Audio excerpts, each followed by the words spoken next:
Message can I tell in my stage, please. sleeping story now? Yeah. Please, Liz. Okay, thank you. So, my first desert bus, which was probably four. Oh, probably four. Hmm. The I stayed at what place I could find, which was at Tally and Jer's house. And they said that we have someone here staying. You could stay on the couch. As it turned out, that person who was staying there was Beige, which I think it was his first Oh wow. desert bus as well. And the couch was not comfortable, but he had an air mattress. And since he had the late night shift and I was not, we were hot bunking. Is anyone familiar with the term of hot bunking? Is that where you fart in your bunk? Kind of. It can be part of it. Yeah, it's that we would switch who was sleeping in the bed because he was on shift at different times.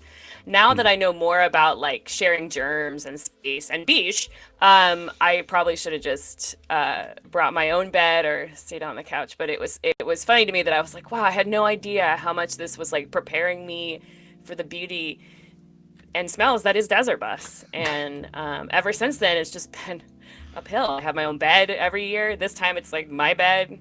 But I look back at those days and I was like, oh, young Liz. It was a good primer. No idea. It was. Mm-hmm. And now I know Beige, and he's great on Intimately. data. Not that intimately, but like his smells, general proximity. his sleep patterns. Mm-hmm. So, so my first year, it felt like a hazing, and I still came back. So there you go. That was my important story. It was more of like a confession. I just felt like other people I just needed to get that out. Yeah, I feel better. Thanks, guys. I appreciate that.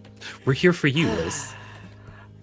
Thank you. It's weird. My desert, like I was having some desert bus or some dreams, about desert bus stuff, but it wasn't actually about desert bus. It was like other events.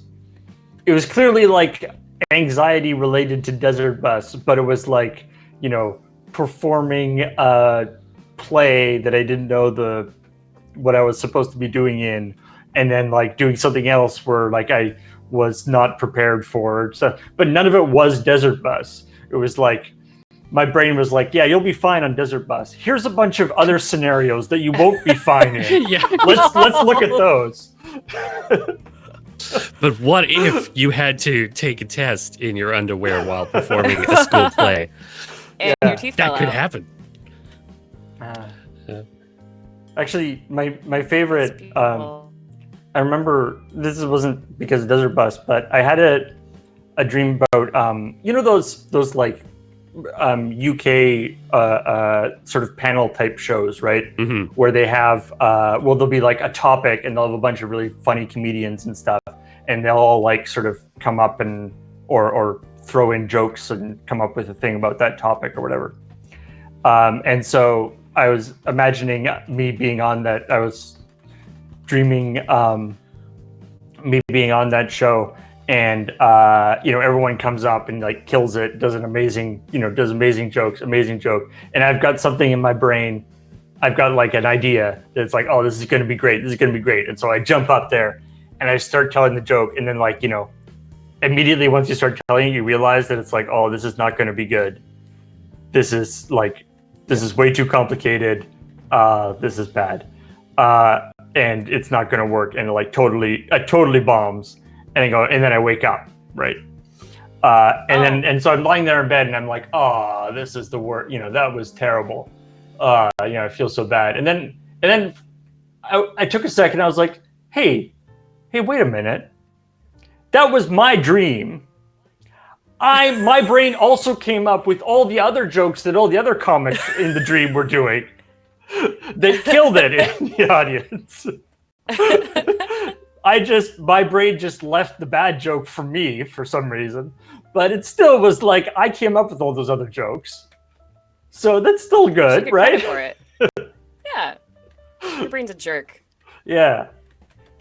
And your brain also made the audience that didn't get my better joke or my joke. It's the worst. Anyway.